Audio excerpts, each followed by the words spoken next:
ಅರಣ್ಯ ಇಲಾಖೆ ಇಟ್ಟಿದ್ದ ಬೋನಿಗೆ ಚಿರತೆಯೊಂದು ಸೆರೆ ಸಿಕ್ಕಿರುವ ಘಟನೆ ಹಾಸನ ತಾಲೂಕಿನ ಗೋಪನಹಳ್ಳಿ ಗ್ರಾಮದಲ್ಲಿ ನಡೆದಿದೆ.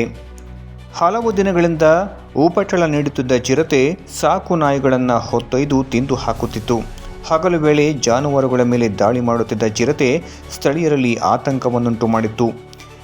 ಚಿರತೆಯನ್ನು ಸೆರೆ ಹಿಡಿಯುವಂತೆ ಗ್ರಾಮಸ್ಥರು ಅರಣ್ಯ ಇಲಾಖೆಗೆ ಒತ್ತಾಯಿಸಿದ್ದರು. ಅದರಿಂದ ಚಿರತೆಯ ಸೆರೆಗಾಗಿ ಅರಣ್ಯ ಇಲಾಖೆ ಸಿಬ್ಬಂದಿಗಳು ಬೋನು ಇಟ್ಟಿದ್ದರು. ಅರಣ್ಯ ಇಲಾಖೆ ಇಟ್ಟಿದ್ದ ಬೋನಿಗೆ ಚಿರತೆ ಸೆರೆ ಸಿಕ್ಕಿರುವುದು ತಿಳಿದು ಬಂದಿದೆ. ಸ್ಥಳಕ್ಕೆ ಅಧಿಕಾರಿಗಳು ಭೇಟಿ ನೀಡಿ ಪರಿಶೀಲನೆ ನಡೆಸಿದ್ದಾರೆ.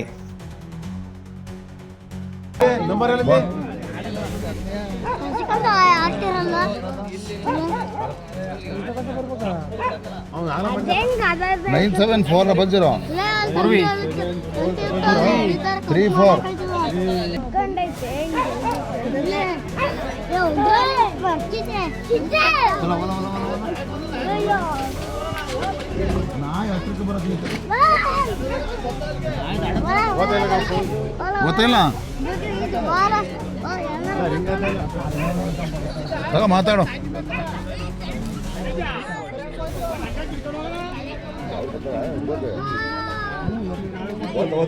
ಮತ್ತೊಂದು 5 ದಿನ ಕೊಡ್ತಾರೆ.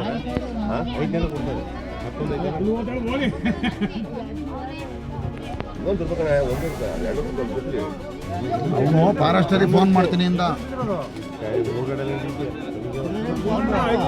ಅವನು ಇಲ್ಲೇನು ಬರ್ತಾರೆ ಪಟೇಲ್ ಅವ್ರು ನೋಡಿಲ್ಲ. ನಾನು ನೋಡಿದ್ದು ನಾನೇ ಮರಿ ಒಳಗೆ ಕುಡಿತೀನಿ ಆ ಕಡೆಗೆ.